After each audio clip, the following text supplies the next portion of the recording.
Las Vegas, 2:43 a.m. The casino was breathing, that slow, electric inhale of neon lights and cigarette smoke that made time meaningless.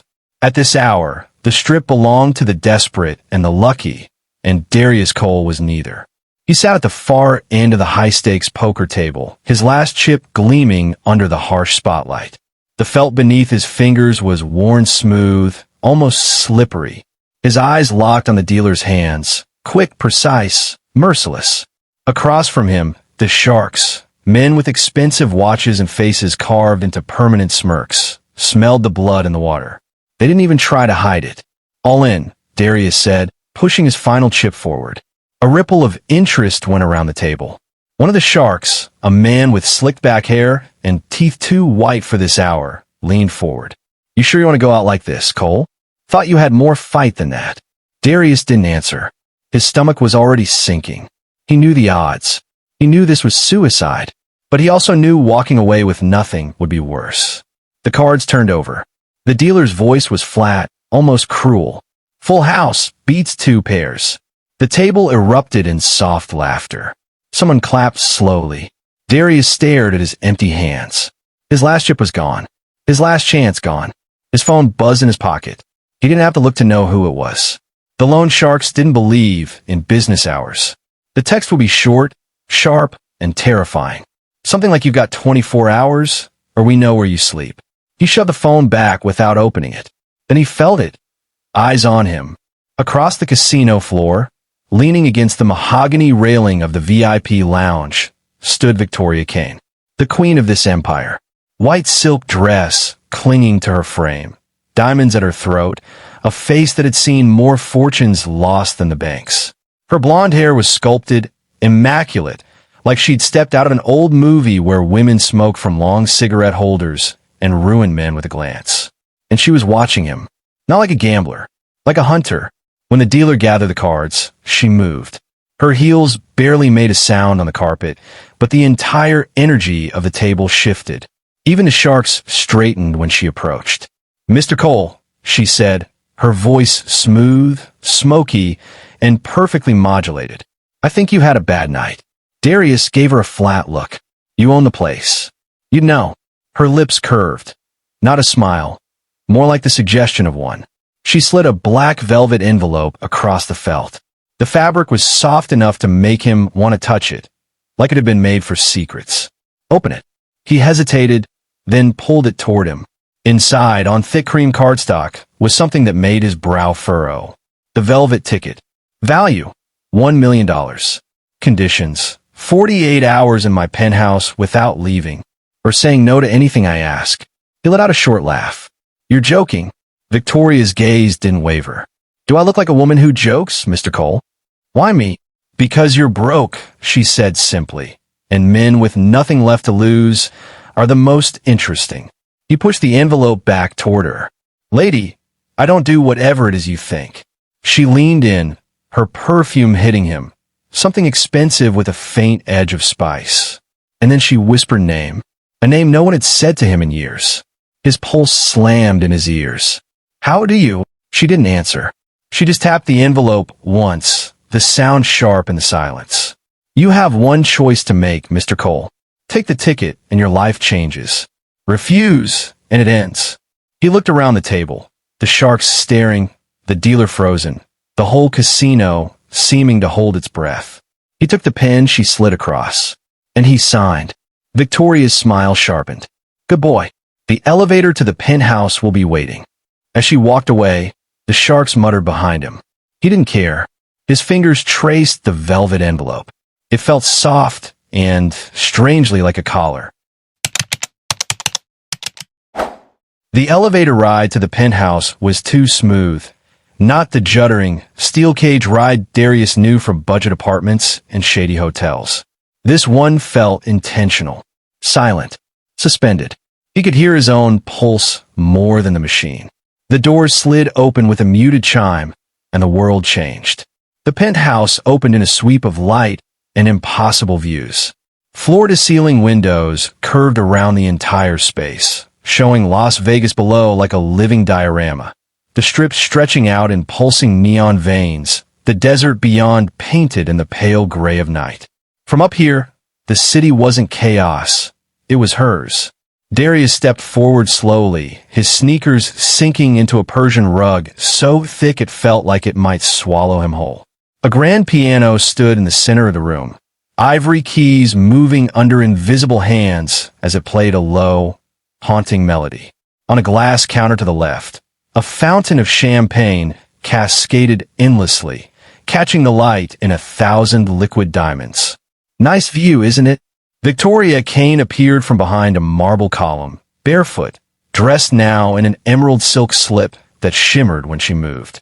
She had a glass of champagne in one hand and something metallic, a small gold key, in the other. "Your phone," she said, holding out her palm. He hesitated. "Why?" Her smile was polite, like she was explaining the rules of a very old game to a child. "Because distractions are for the outside world, and you're not in that world anymore." Reluctantly, he placed his phone in her hand. She slipped it into a small lockbox and turned the key. He glanced back toward the elevator. You could try," she interrupted. But without this, she dangled the elevator key between two fingers. You'd only get as far as the lobby doors before the security detail politely escorted you back. Or not so politely. Something in her tone made him believe her. She moved toward the enormous velvet couch that faced the city, gesturing for him to follow. "The rules are simple, Mr. Cole. Don't leave. Don't say no. Not to anything. Anything, she said, sipping her champagne. The first requests came quickly, but they were strange enough to put him on edge. She asked him to sing to her while she ate dinner. A 6-course affair served on plates so delicate they looked stolen from a museum. He didn't know the song she suggested, but she hummed the tune softly until he caught on. His voice cracked once, and she laughed, not cruelly, but with an unsettling fondness, like she was watching a pet do something clumsy. Later, she set up a private poker game in the lounge, just the two of them. No chips, no cash, only bets in the form of personal questions. "What's the worst thing you've ever stolen?" she asked, eyes locked on his. "Money from my father's wallet," he said, deciding to keep it simple. She dealt another hand. "Tell me the worst thing you've ever done to someone who loved you." Darius shifted in his seat. "That's not a bet." She smiled. "It is tonight." The piano kept playing, the champagne kept flowing, and the city glittered below, but Darius couldn't shake the feeling that he wasn't a guest here. He was a specimen. Every question, every glance, every faint smile felt like she was peeling away layers he didn't even know he had. At one point, she excused herself, walking into another room. He thought about heading for the elevator, maybe finding a way to bypass that key. But then he heard her voice from the other side of the penthouse. "Don't wander, Mr. Cole. There are rooms in this place you're not ready to see." When she returned, she carried a small box. She set it down between them and placed a single white chess piece inside. A pawn. "What's that for?" he asked. Her smile was slow, deliberate. "For now, it's just a reminder." She didn't explain what it meant. And somehow that was worse. The sound is faint at first, a soft, persistent knock. Not the door. At him. "Wake up." His eyes blink open to a dim, golden haze. The penthouse lights are low, the city outside reduced to scattered points of fire in the black. His first thought is that something's wrong. No one wakes someone at 3 a.m. without a reason. But when his vision clears, she's just standing there. Hair loose and falling over one shoulder, silk robe tied carelessly at the waist, bare feet silent against the carpet. She's holding something in one hand, a photograph, worn at the edges, the corners frayed from years of handling. It's his. "Where did you?" he starts, voice hoarse. "In your jacket pocket," she interrupts. "You keep it folded. Always near you." She walks to the center of the room, where a single glass candle burns on a low table. The flame dances, reflected in the surface of the polished marble. "Do you love her?" she asks, turning the photograph over without looking at it. "She was my mother." A pause. She studies him the way a child studies an insect in a jar. Curious, detached, almost cruel in her calmness. "Then this will hurt." Before he can move, She holds the photograph over the candle. The edges begin to curl inward, blackening. The smell of burning paper slices through the cool night air. What are you doing? His voice rises now, panic cutting through his sleepiness. I want you to burn it. He freezes. No. She tilts her head, as if the word is foreign to her. No, I'm not doing that. That's all I have left of her. Her lips twitch into the faintest smile. Not joy, not kindness, but something darker. She reaches into the pocket of her robe and pulls out a small, glossy rectangle. A ticket. Deep, shimmering violet under the candlelight. The velvet ticket. He'd heard whispers about it in the building. One night, over champagne, one of the other guests had said it was worth more than gold. It meant privileges, the kind you didn't even know you wanted until you had them. Unlocked rooms. Secret floors. A key to the cage that didn't open for anyone else. She holds it between two fingers, just high enough for the fire's glow to kiss its edges. You want this, she says simply. I'm not trading my mother for a card. Her smile widens by a fraction. Oh, but you are. Because you're going to find that here, everything you have, everything you are, can be bought. The only question is the price. The ticket wavers over the flame. The purple catches the light, looking almost like a living thing. He stares at it, then at the photograph in her other hand. The paper is already scorched at one corner, the image barely visible in the shadows. His mother's smile, soft, familiar, a little sad, peeks through the folds. She wouldn't want me to, he begins. She's not here, the woman cuts in. Her tone is gentle, almost kind, but the words are a blade. You are. And here, the rules are different. The silence between them stretches. The candle flickers.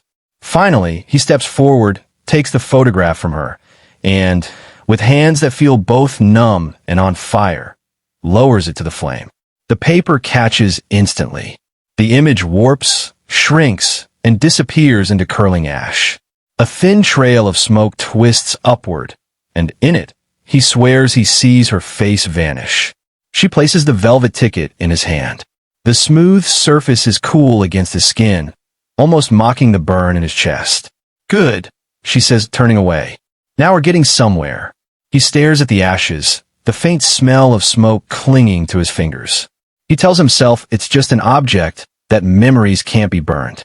But the way she looked at him, not with satisfaction, but with calculation, leaves him with the sinking feeling that this was never about the photograph. It was about seeing how far she could make him go. And now she knows. The table was already set when Darius walked in. Not just set, curated. A long mahogany dining table stretched under the glow of a crystal chandelier, the light catching on crystal wine glasses like 1,000 watchful eyes. Each place setting was identical, except for his napkin folded into the shape of a swan. Sit, she said, her tone silky, but there was something in her eyes tonight, a charge in the air like static before a storm. And then he saw them. 3 people, all seated, all masked. Not Halloween masks. These were bespoke, smooth porcelain with painted lips and no expression. The kind of thing that hid not just a face, but the humanity behind it. Friends, she said, as if introducing him to royalty. These are tonight's guests. The guests didn't speak at first. They simply looked at him, heads tilting slightly, as if measuring something invisible. The air was heavy with an expensive perfume that didn't belong to her. Dinner began. A slow, deliberate service of rare steak, truffle risotto, and a wine so old it tasted like secrets. The first question came from the guest to his left, a man in a gold mask. Darius, he said softly. How old were you when your father left? Darius froze. His fork hovered in midair. Excuse me. The man didn't repeat himself. He just waited. 8. Darius answered reluctantly. His eyes darted toward her, but she was calmly cutting her steak, as if this was all perfectly normal. The guest across from him, in a white mask with red lips painted on, leaned forward. Tell me, she asked, how much did you lose that night in Vegas? You remember, the one with the borrowed chips. Darius's stomach tightened. His pulse quickened. That night, only 2 people had ever known the real number. One was him. The other. Who are you? he asked, his voice low. She smiled at him from the head of the table. Darius, darling, don't be rude. Answer the question. 42,000, he muttered. His hand tightened around his wine glass. The third guest, a tall figure in a matte black mask, spoke for the first time. Do you still dream about her? Who? He asked. The man didn't answer. Instead, he whispered something so soft Darius barely caught it. A nickname. That nickname. The one his late girlfriend Mia used to murmur in the dark when they were alone. Darius felt the air leave his lungs. What did you just call me? The black-masked guest tilted his head, as if studying the effect. I asked if you still dream about her. The sound of cutlery on porcelain suddenly felt deafening. Darius looked to her, expecting an explanation, maybe even a laugh to tell him this was all some theatrical game. But she just sipped her wine, eyes locked on him with the faintest hint of a smirk. How do they know this? His voice cracked with anger. How do you know this? She didn't answer immediately. She let the silence breathe, stretch, tighten around his throat. Finally, she set her glass down and said, They know, because I let them. The words hit like a blade between his ribs. For the rest of the meal, the questions kept coming. About the fights with his brother, the unpaid debts, the letters he never mailed. It wasn't random, it was surgical. Every word designed to peel away another layer until he felt bare, exposed, and humiliated under that chandelier light. By the time dessert arrived, a perfect, delicate souffle, he couldn't taste a thing. The masked guests stood one by one, bowed ever so slightly to her, and left without a single glance in his direction. When they were gone, she looked at him across the table and said quietly, You think I'm testing you, Darius? I'm not. His jaw clenched. Then what are you doing? Her lips curved. Not into a smile, but something darker. I'm breaking you. The door didn't creak. It whispered shut behind him like it was keeping a secret. The room was smaller than he expected, but the shadows made it feel endless. A low hum of electronics filled the air, the kind of sound you only notice when your pulse is already too loud in your ears. Across one wall, a row of sleek black screens glowed, each showing different angles of him from earlier in the evening, laughing with guests, sipping his drink, walking through the gilded hallway. Another screen displayed numbers that flickered and climbed, the digits pulsing like a heartbeat. Welcome, she said, stepping into view. The soft fabric of her silk robe shimmered under the dim light. Her smile was the kind you could mistake for kindness if you didn't know her. He swallowed. What is this? She gestured toward the screens. A marketplace. The most exclusive kind. Our guests tonight aren't here for champagne. They're here for you. He looked again at the numbers. They were tied to usernames, faceless but sharp. White Lion 83, for $1,200 Velvet Viper, $5,000 Crimson Hour, $5,600. Her voice lowered, almost intimate. We auction experiences. Some light, some heavier. Anything from a simple conversation to something more physical. And everything in between. The words were sugar-coated poison. You're joking. She tilted her head. Do I look like I'm joking? He didn't answer. His stomach tightened as a small camera swiveled toward him, its lens like an unblinking eye. Somewhere out there, dozens, maybe hundreds of strangers were watching him in real time. The auctioneer's voice, smooth and clinical, came through hidden speakers. Lot 19. Exclusive, private experience. Bidding starts at $8,000. The numbers jumped instantly. $8,000 to $9,200 to $10,500 to $12,000. What exactly? Shoo. She placed a finger to her lips. Let them decide. You're the product tonight. He felt the heat rise to his face, the shame and disbelief mixing into something almost dizzying. And then, after a long stretch of tense silence, the bidding stopped. $17,800. Winner. Hollow glass. She smiled like a cat that had just trapped its prey. And there we have it. The speaker crackled, and a distorted, almost metallic voice came through. I want him to do it again. Exactly the way he did that night. His breath caught. His chest tightened. He knew exactly what they meant. It had been 2 years since that night. The night the rain wouldn't stop. The night his ex-girlfriend lay on the cold floor, eyes wide but unseeing. The police had called it an accident. He'd told himself the same thing, over and over, until it was a story he almost believed. But here it was, dragged out into the open by a stranger who knew too much. No, the word shot out of him before he could think. Absolutely not. The woman in silk stepped closer, her perfume intoxicating and suffocating at the same time. You don't really have a choice, love. This is the highest bidder. And in this room, the highest bidder always gets what they paid for. He shook his head, his voice breaking. You don't understand. Oh, I understand perfectly. Her eyes glinted, not with sympathy, but with amusement. You think you can walk away. But here's the truth. They've already paid. If you refuse, there are consequences. Consequences? Her lips curled into a smile that didn't reach her eyes. For you. For people you care about. For the story you've tried so hard to bury. The voice over the speaker returned, calm and chilling. He'll do it, just like before. Or I'll tell them all how she really died. His throat went dry. Every muscle in his body locked. He hadn't told anyone. Not the full truth, not even close. And now someone, somewhere, was holding the sharpest part of his past in their hands. She leaned in, her whisper brushing his ear. The camera's live, darling. Smile for them, and do exactly what they want. His heart pounded so hard it hurt. He could feel the invisible eyes pressing against him, waiting, hungry. And in that moment, he realized the worst thing wasn't that they knew about that night. It was that they wanted him to relive it. The penthouse was silent in a way that didn't feel right. Not the gentle hush of a sleeping home, but the kind of quiet that made the walls seem like they were listening. Darius moved barefoot down the hallway, his pulse matching the steady hum of the city lights beyond the glass. He shouldn't have been here. Victoria's office was strictly off limits, a rule she never repeated twice because she didn't need to. But after what happened in the auction room, he couldn't shake the itch in his mind. The request.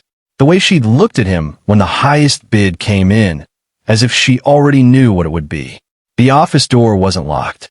That was the first surprise. The second hit him the moment he stepped inside. A wall. No, an entire shrine of photographs. Every one of them of him. Some were from their recent months together. The charity gala, the rooftop dinners, the moments she claimed were spontaneous. But others were older. Much older. Grainy shots of him in cheap suits outside the poker halls. Him bartending in a dive club in Miami. Him at his ex-girlfriend Leah's funeral, rain plastering his hair to his face. His throat tightened. These weren't just stolen snapshots. They were surveillance. Different angles, different distances, taken by someone who had been close enough to touch him without him knowing. And then he saw it. A photograph of him and Leah in bed, half asleep, sunlight spilling through blinds. Leah smiling at him, unaware she was being watched. A whisper of movement made him turn. Victoria was standing in the doorway, barefoot, silk robe hanging loose at her shoulders. Her expression was unreadable, except for the faint upward curve of her mouth. Not quite a smile, not quite mockery. Well, she said softly, I suppose this was inevitable. Darius's jaw clenched. What the hell is this? She walked in slowly, trailing her fingertips across the frames as if each one were a precious relic. A history. Your history. I like to know the men I invite into my life. He laughed, one sharp, humorless sound. Know them? This is obsession. You've been tracking me for years. Why? Her eyes flicked toward one particular photo. Leah at a party, champagne in hand. Because we've crossed paths before. You just never noticed. The words landed heavy in his chest. You knew Leah. Knew her. Victoria's gaze held as like a hook. Understood her. More than you ever could. We had a shared enemy. He stepped closer. You're implying you know something about her death. Say it. Victoria tilted her head, studying him like she was deciding whether to give away a secret or savor the power of holding it. The truth has teeth, Darius. And once you taste it, you can't spit it out. His voice hardened. You've been manipulating me since day one. The poker games I lost, were you behind those too? Rigged. She gave a delicate shrug. Facilitated, perhaps. It was necessary to get you here. He felt the air change in the room, heavy with realization. This wasn't about her amusement. This wasn't about power games. You didn't bring me here to entertain your friends, he said quietly. You brought me here to punish me. She didn't deny it. Instead, she stepped closer until he could smell the faint trace of jasmine from her robe. You made choices, Darius. Choices that ended in blood and a broken neck on a cold bathroom floor. The image slammed into his mind like a fist. Leah, sprawled, lifeless. The tiles wet from a shower she never finished. The accident he never truly believed was an accident. How do you know that? His voice cracked on the last word. Her eyes softened, the first real crack in her perfect armor. Because, darling, I was there.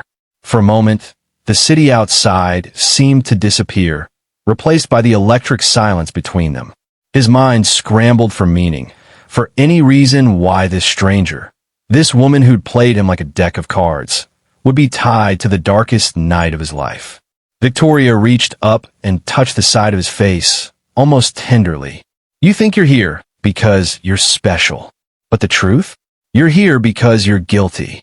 His pulse pounded in his ears, but she had already turned away, her robe trailing like smoke as she left the room. The photographs stayed on the wall, staring down at him, a jury that had already decided his fate. And somewhere deep in his chest, beneath the confusion and rage, was a seed of fear, because a part of him was starting to wonder if maybe she was right. The rain had started again. Not a downpour, just that soft, slow kind that slides down windows like the world is crying in private. Darius sat in the center of Victoria's penthouse, the clock ticking toward midnight. His eyes kept straying to the table between them, a square of mahogany polished to a mirror finish. On it sat two things, a single sheet of paper and a velvet envelope the color of midnight sin. The confession, the velvet ticket. Victoria lounged on the opposite couch like she was posing for a perfume ad, one leg draped over the other, her robe falling just enough to show bare skin and diamonds. Her voice was calm, almost playful, but there was steel behind it. One last thing, Darius, she said, swirling her wine glass. Before our arrangement ends. He didn't touch the paper. What is it? Her smile was slow, dangerous. Your signature. Right there. A confession that you killed Naomi. The name landed like a blade to the chest. Naomi. His ex. The woman he'd loved, lost, and been accused of once before. You're insane, he said, leaning back. I didn't kill her. You know that. Oh, darling, she purred. Truth stopped matching the moment I started writing my own. She slid the paper toward him. Even in the warm light, he could see the words clearly. I, Darius Cole, admit to the murder of Naomi Harris. The rest blurred, his heartbeat drowning out the sound of her voice. This isn't a game, he said. Victoria tilted her head, eyes glittering. Of course it's a game. The ultimate one. But this time, the stakes are your life. Her manicured finger tapped the velvet envelope beside the paper. $1 million in cash, wired tonight. You can take the money, sign the confession, and vanish into the world. Or you refuse, and tomorrow morning, the confession appears anyway, along with irrefutable evidence. Photos, dates, even a witness statement. All mine. All beautifully fabricated. You'd frame me for murder? His voice cracked with a mix of disbelief and fury. I'd document your murder, she corrected smoothly. There's a difference. The room felt smaller, warmer, suffocating. The ticking clock was louder now, and the rain had picked up outside. Darius rubbed his jaw, pacing to the window. Why? Why me? Because, she said, standing slowly, her robe whispering around her legs. You've been playing cards in my house for 2 years without realizing you were the bet. You took the money, Darius. The trips, the women, the gifts. Every velvet envelope you opened was a thread in a noose you never saw tightening. Her words landed like gunshots. He turned to face her. And what happens if I don't sign? Victoria moved closer, her perfume curling around him like a drug. Then I play my last card. and you spend the rest of your life in a cell, telling anyone who will listen that a woman named Victoria Bennett set you up. The irony? They'll never find me. You'll be shouting into a void. The velvet ticket seemed to glow under the chandelier, taunting him. The promise of freedom, of never having to work again, of walking away tonight with more money than he'd ever imagined. And the price, his name, his life, his truth. He sat again, hands pressed together, staring at both objects like they might start talking to him. The paper whispered ruin. The envelope hummed temptation. Victoria leaned down, her lips inches from his ear. You've always been a gambler. But tonight, Darius, you're playing against the house. And the house never loses. His jaw clenched. Maybe not. But sometimes the dealer gets burned. She smiled at that, straightened, and poured herself another glass of wine. You have until midnight. Then I cash in my chips. The clock read 11:42. The rain outside became storm. The elevator ride down from the penthouse felt like an execution. Darius stood in the mirrored box, velvet ticket clutched in his hand, its gold embossed lettering gleaming under the harsh lights. The city skyline slid out of view, replaced by the concrete walls of the lower floors. He tried not to look at his own reflection. His face was pale, jaw tight, eyes carrying the shadows of the last 48 hours. He had survived Victoria Kane's games, or at least that's what he told himself. The velvet ticket was supposed to mean victory. But his gut told him different. The doorman, the same one who had refused to meet his eyes when he arrived, now offered a stiff nod as he stepped out into the cool night air. No words, just a subtle glance at the black town car waiting at the curb. Inside the car, it was silent except for the hum of the engine. He ran his thumb over the edge of the ticket. Heavy cardstock, silky to the touch, but something inside the envelope caught his attention. Tucked in the fold was a small, black USB drive.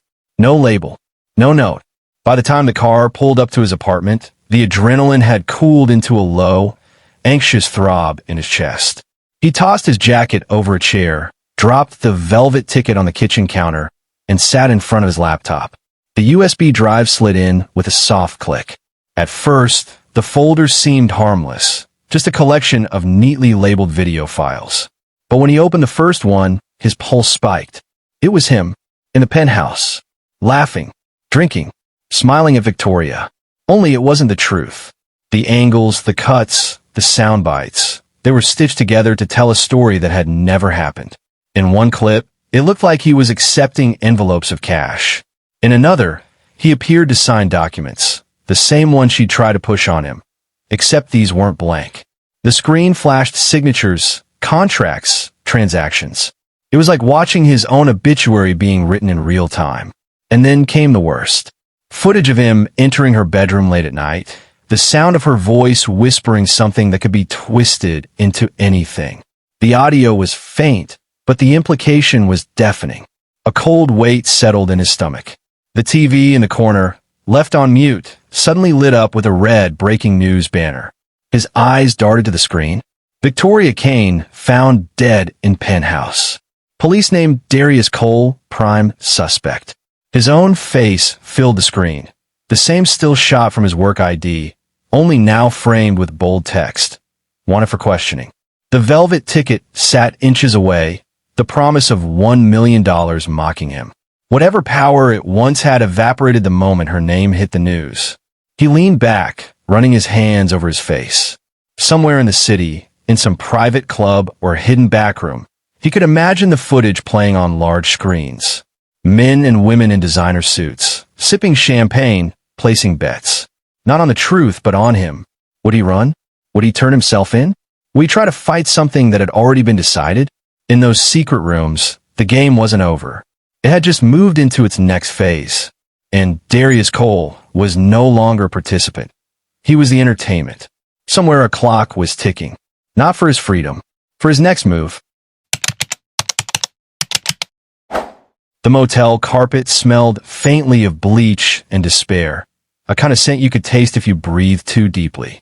Darius sat hunched on the creaky bed, the hum of the ancient AC unit rattling behind him. His knees bounced with a rhythm he couldn't control, like his body was trying to shake off the last 24 hours and failing.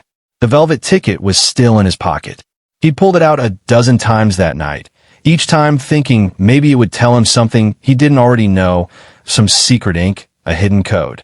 But it was just a black rectangle with that gold foil V shimmering in the flicker of the TV.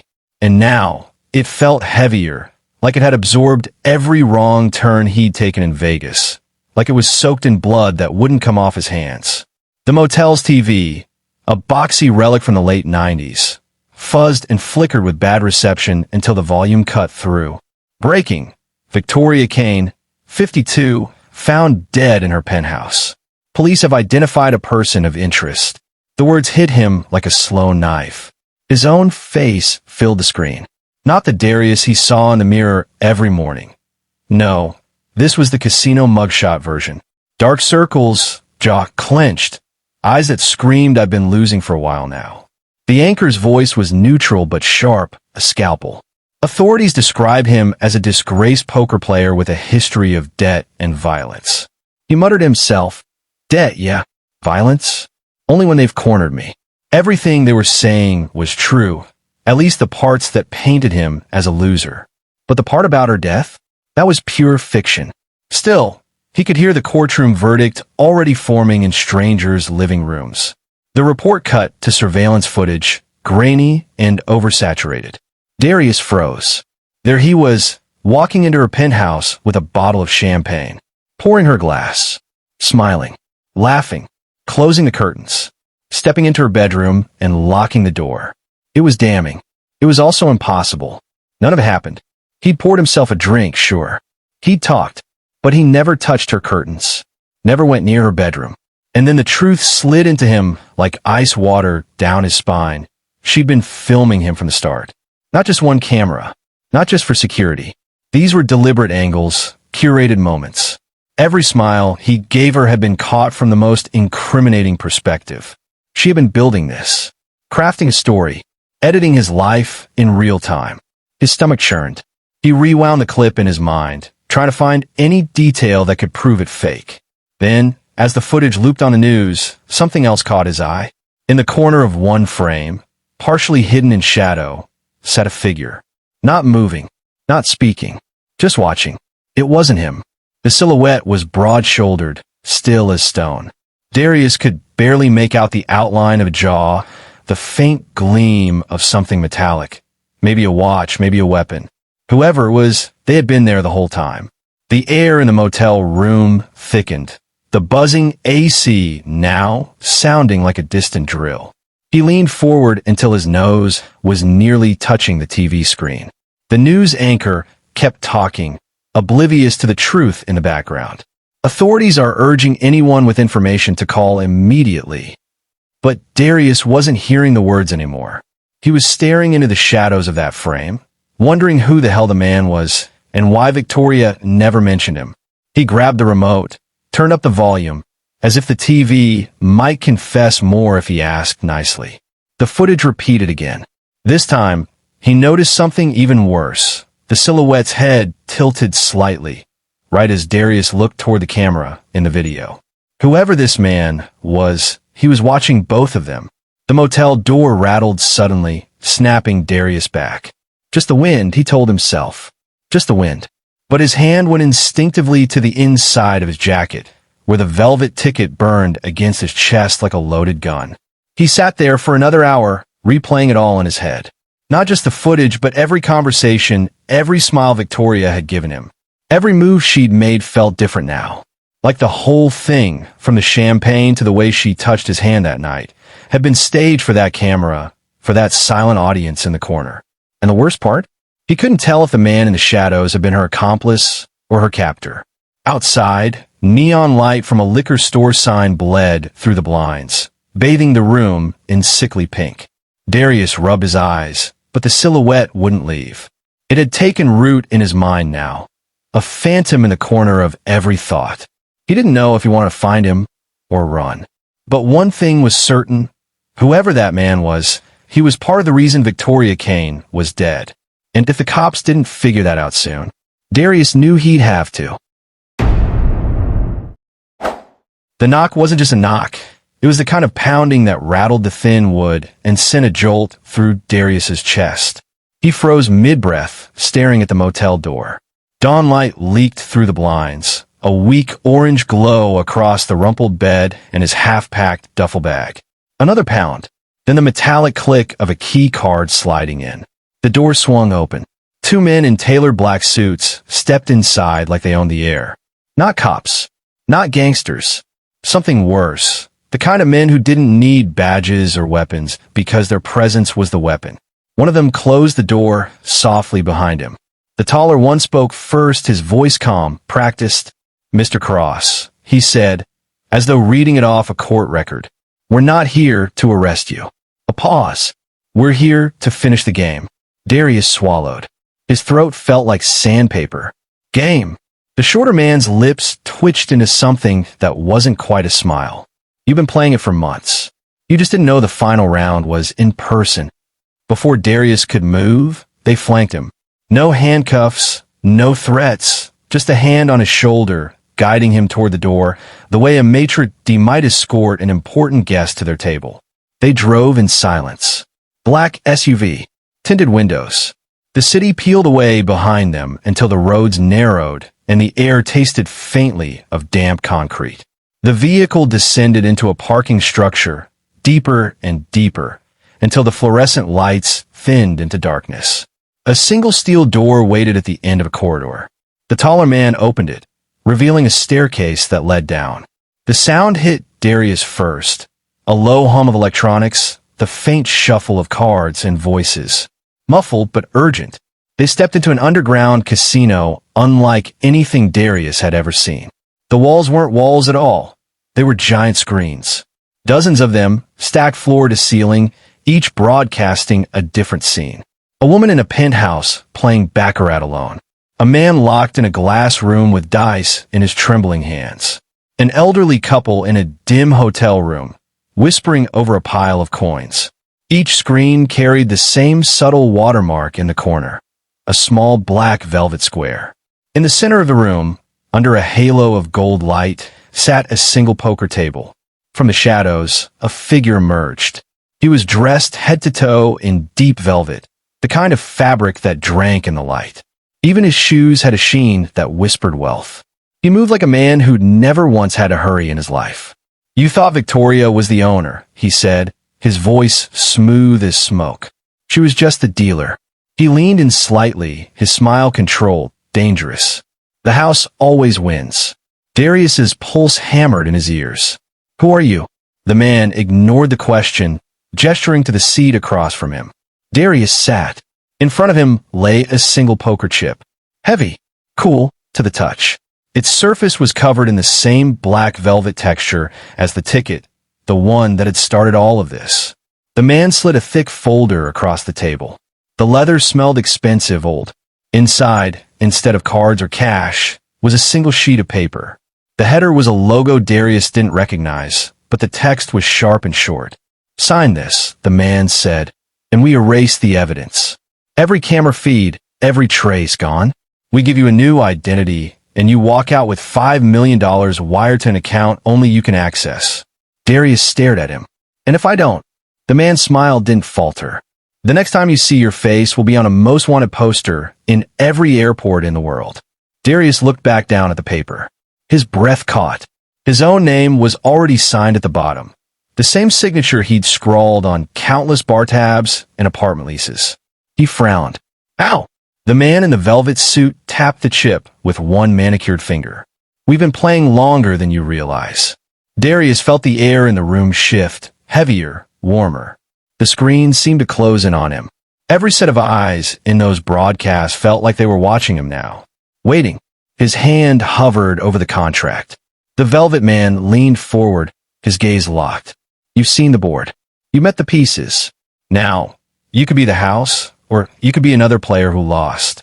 Somewhere in the corner, a dealer shuffled a fresh deck of cards, the sound unnervingly crisp in the tense silence.